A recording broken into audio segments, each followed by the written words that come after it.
अरे पगली, दूसरा के कान सुन के मत ऐसे कर, भरोसा रख कुछ हमरो पर। अब साल भर से तो देखते बानी, और कितना दिन देखी।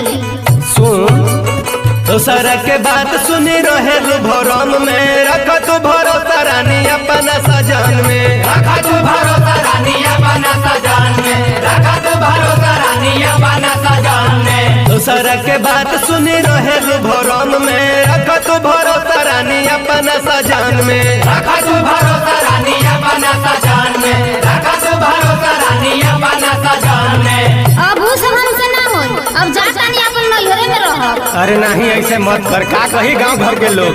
का कही बतिया सुनो हमर। सालों भर से सहतानी रहब नहीं अब दौर में, जात बानी रहे अब हम नैहर में। जात बनी रहे अब हम नैहर में, जात बनी रहे अब हम नैहर में। सालों भर से सहतानी